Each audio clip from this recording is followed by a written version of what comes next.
صلوا على النبي. السلام عليكم ورحمة الله وبركاته. الحمد لله وكفى والصلاة والسلام على سيدنا ومولانا محمد المصطفى وعلى آله وأصحابه أهل الصدق والوفاء. سبحانك لا علم لنا إلا ما علمتنا إنك أنت العليم الحكيم. رب اشرح لي صدري ويسر لي أمري واحلل عقدة من لساني يفقه قولي. رب زدنا علما وارزقنا فهما. Jamaah yang dimuliakan Allah Subhanahu wa taala, bersyukur kita kepada Allah Subhanahu wa taala. Alhamdulillah, pada pagi hari yang penuh dengan keberkahan ini kita masih diberikan kekuatan, kita masih diberikan kesehatan oleh Allah Subhanahu wa taala sehingga kita dapat hadir di rumah Allah yang suci ini dalam rangka mendekatkan diri kita kepada Allah Subhanahu wa taala, dalam rangka pembuktian bahwa sesungguhnya benar kita adalah hamba Allah, bahwa benar kita adalah hamba Allah yang lemah, yang selalu mengharapkan petunjuk, yang mengharap bimbingan dari Allah Subhanahu wa taala.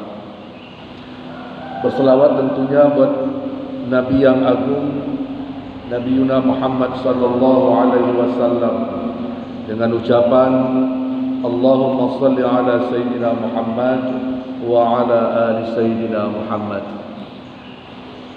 Jamaah safari subuh, jamaah yang dimuliakan Allah Subhanahu wa taala, dalam surah Al-Baqarah ayat yang ke-9 Allah Subhanahu wa taala berfirman, innallaha la yukhliful mi'ad. Allah mengatakan sesungguhnya Allah tidak pernah dan tidak sekali-kali pun mengingkari janji.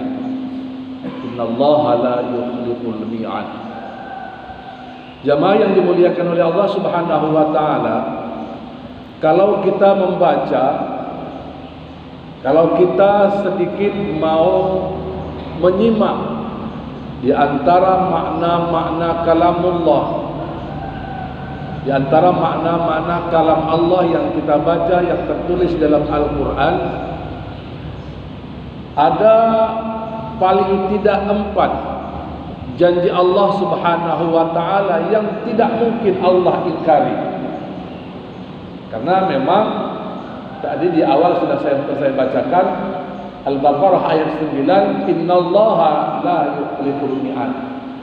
Beda dengan manusia, makin banyak janji makin banyak yang ingkari. Beda dengan Allah. Allah sekalipun tidak akan pernah mengingkari janji. Nah, jemaah yang dimuliakan oleh Allah Subhanahu wa taala, di antara janji-janji Allah yang patut kita ingat itu adalah pertama, sebagaimana yang Allah firmankan dalam surah Ibrahim ayat 7. Ini janji Allah. Apa janji Allah?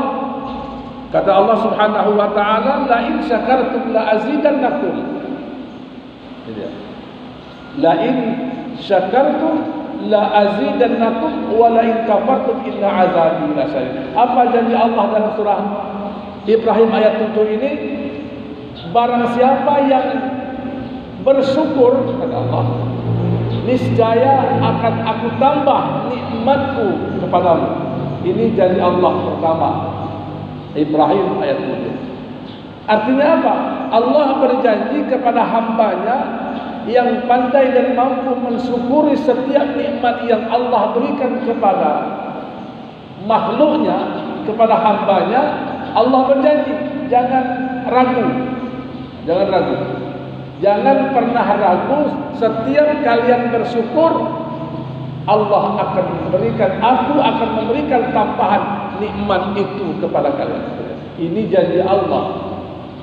Oleh karena itu, kalau sudah Allah berjanji kepada kita, siapa yang bersyukur akan ditambah, maka jangan pernah luput, jangan pernah lalai untuk mensyukuri setiap nikmat yang sudah Allah berikan kepada kita. Meskipun nikmat itu kecil. Karena Sayyidina Ali karamallahu wajhah pernah berkata, "Man lam yashkur qalil, lam yashkur katsir."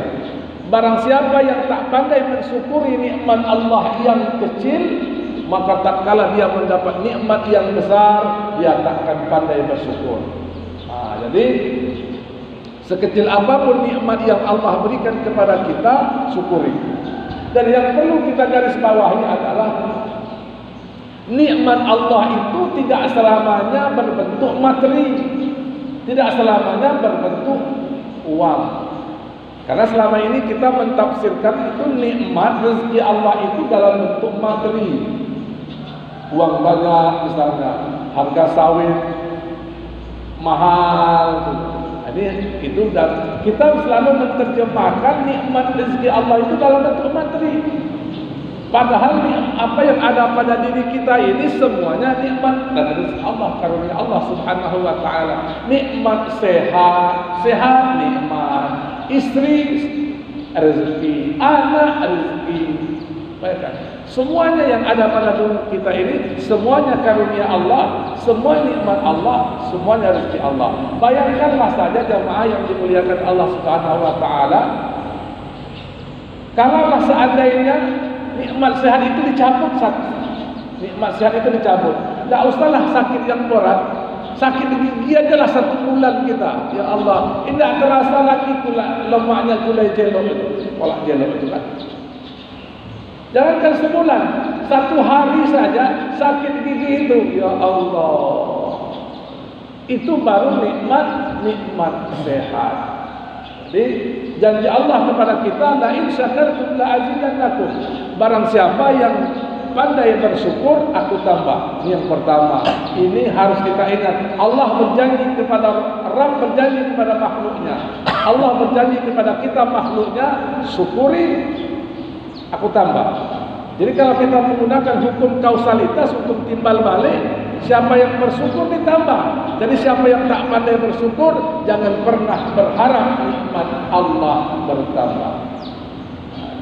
Jangan sampai, kenapa? Karena kita ini sejenis manusia yang tak pandai bersyukur.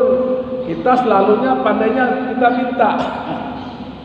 Setiap sholat kita minta, ya Allah berikan kepada kami kesehatan.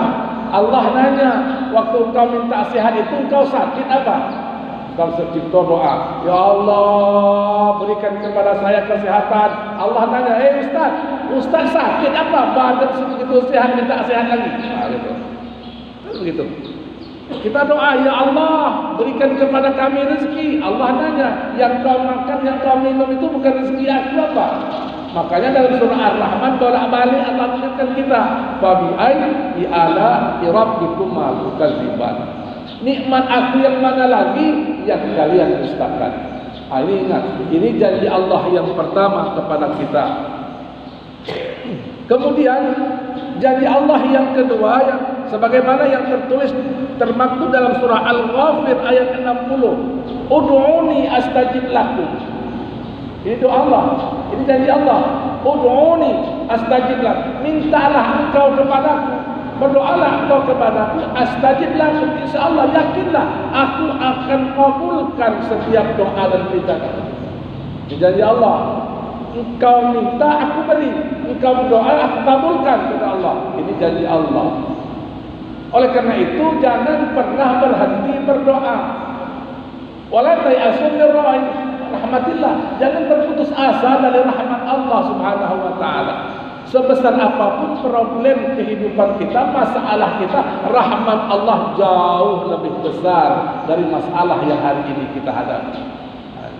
Cuma kita mau apa tidak minta kepada Allah Subhanahu wa taala. Mau tidak kita hadir di hadapan Allah, mau tidak kita menjadikan Allah itu tempat kita berkeluh kesah.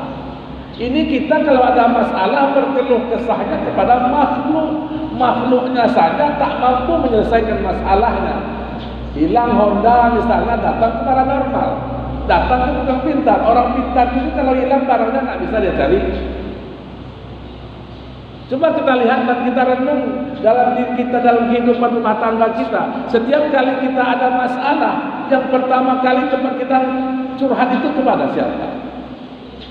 Jarang di antara kita kalau ada masalah curhat langsung kepada Allah. Maunya tatkala kita ada masalah itu ambil wudu, salat wudu 2 rakaat. Di sanalah kita tumpahkan setiap persoalan kita. Di sanalah kita bermunajat, ya Allah. Ngadu pertama itu dengan Allah. Ngadunya dengan Allah pertama. Ini tidak begitu hilang langsung telepon kawan. Tolong cari orang pintar dulu apa? Keretaku hilang. Begitu hilang tolong langsung lapor ke polisi. Lupa kita, kata Allah, ya ini manusia betul-betul luar biasa. Hilang, lupa dia datang. Jadi ud'uni astajib lakum. Kamu doa, kamu meminta, aku kabulkan kepada Allah. Cuma tentunya untuk kabul doa itu ada syarat. Nah, ini dia. Ada syarat doa itu kabul. Karena ada beberapa hal yang dapat menolak, membuat doa kita tidak terkabulkan. Di antaranya, pertama, pernah saya sampaikan di majelis ini, tangan yang kita gunakan untuk berdoa, tangan kita ini kotor. Kita gunakan, ya Allah, kita tadahkan tangan ini ke langit. Tapi lain waktu tangan yang kita gunakan untuk berdoa ini, tangan ini juga lah yang kita gunakan untuk bermaksiat. Ini dia. Kemudian lisan ini, ya Allah, kita berdoa dengan lisan ini. Di lain waktu lisan ini juga lah yang kita gunakan untuk bermaksiat kepada Allah Subhanahu wa taala. Oleh karena itu, jika doa kita mau kabul, bersihkan dulu diri kita. Itu di antara beberapa hal yang membuat doa kita sampai hari ini tidak kabul, tidak diijabah oleh Allah Subhanahu wa taala. Jamaah yang dimuliakan oleh Allah Subhanahu wa taala, yang ketiga janji Allah Subhanahu wa taala kepada kita sebagaimana yang tertulis dalam surah Al-Baqarah ayat 153, di mana Allah mengatakan fadhkuruni azkurkum. Wah, ini dia. Fadhkuruni azkurkum. Jika kamu ingat aku, kata Allah, aku akan ingat kamu. Ketika seorang hamba ingat akan Allah, maka Allah akan ingat kepada makhluknya. Tatkala kita selalu ingat Allah, tatkala kita selalu zikrullah, maka yakinkan diri kita bahwa Allah akan selalu ingat akan kita. Oleh karena itu, kita dituntut untuk senantiasa, untuk selalu zikrullah. Zikrullah. Inna fi khalqis samawati wal ardi wa ikhtilafil laili wan nahar la ayatin liulil albab. Tanda-tanda ulil albab itu apa? Allazina yadhkurunallaha qiyaman wa qu'udan wa 'ala junubihim. Orang-orang yang selalu zikir, baik dia berdiri, duduk, berbaring. Artinya dalam setiap kondisi dimanapun dia berada, dia selalu ingat akan Allah Subhanahu wa ta'ala. Ini yang barangkali yang diamalkan oleh saudara-saudara kita kaum muslimin yang mendalami ilmu tasawuf barangkali, yang selalu tidak pernah berhenti qalbunya, lisannya, qalbunya ingat akan Allah Subhanahu wa ta'ala. Tujuan dari zikir itu agar apa? Agar Allah hadir, ya. Allah hadir dan Allah akan menjadi solusi dalam setiap persoalan yang dihadapi. Jadi kalau kita selalu ingat Allah, akan timbul rasa mahabbah dalam diri kita, akan timbul rasa cinta kita kepada Allah Subhanahu wa taala. Takut kita meninggalkan perintah Allah. Takut kita. Kenapa? Karena kita yakin Allah lalu hadir di hadapan kita. Jemaah yang dimuliakan oleh Allah Subhanahu wa taala, Yang keempat, sebagaimana yang Allah sampaikan dalam surah Al-Anfal ayat 33, di antara janji Allah kepada makhluknya, wa ma kana Allahu mu'adzibahum wa hum yastaghfirun, dan Allah tidak akan mengazab, Allah tidak akan mengazab hambanya selagi hambanya meminta ampun kepada Allah Subhanahu wa taala. Artinya sebanyak apa dan sebesar apapun dosa kita, Allah akan ampuni dosa kita selagi kita mau bertaubat minta ampun kepada Allah Subhanahu wa taala. Karena satu-satunya dosa yang tidak diampuni oleh Allah itu cuma dosa syirik kepada Allah. Innallaha la yaghfiru an yushraka bihi. Sesungguhnya Allah tidak akan mengampuni dosa syirik. Kenapa dosa syirik tidak diampuni oleh Allah? Orang Allah dinomorduakan. Kalau mau tahu bagaimana dinomorduakan itu, cobalah nomorduakanlah istri yang di rumah itu. Itu nggak akan seumur hidup itu. Istri kita yang di rumah ada di nomor 2 kan marah, apalagi Allah Subhanahu wa taala. Rezeki diberi, kesehatan diberi, semuanya diberi. Tahu-tahunya aku diselingkuhi kata Allah. Ini dia. Makanya Allah marah. Sebanyak apapun dosa, meskipun dosa kita yang ada pada diri sebanyak buih di lautan, Allah akan ampuni dan Allah tidak akan mengazab kita selama kita mau bertaubat kepada Allah. Selagi nafas belum sampai di tengkorongan, macam Fir'aun. Fir'aun itu dana tenggelam dia di Laut Merah. Amantu bi Rabbi Musa wa Harun, kata Fir'aun. Dana mati dia, baru dia bilang amantu bi Rabbi Musa wa Harun. Aku beriman kepada Tuhannya Musa dan Tuhan Harun. Udah terlambat bos, udah terlambat bos, udah nak mati baru. Itu dia. Oleh karena itu kata baginda Rasulullah sallallahu alaihi wasallam, ayyuhan nas tubu ilallah summa inni atubu fil yaumi atamarrah. Manusia, bertaubatlah kamu kepada Allah, sesungguhnya aku bertaubat beristighfar itu satu hari satu malam mi'atamarrah, 100 kali. 100 kali itu astagfirullahalazim allazi la ilaha illa huwal hayyul qayyum wa atubu. Kalau nak yang paling singkat astagfirullah, astagfirullah, astagfirullah. Yang sempurna astagfirullahalazim wa atubu ilaihi, 100 kali. Kenapa? Karena Allah akan ampuni dosa kita melalui pintu istighfar. Karena kita ini orang-orang pendosa. Kullu bani Adam khata', kata Nabi Muhammad, kata Rasul. Setiap anak cucu Adam itu pendosa. Wa khairu khata'una tawwabun, dan sebaik-baik orang yang berdosa itu adalah orang yang bertaubat kepada Allah Subhanahu wa taala.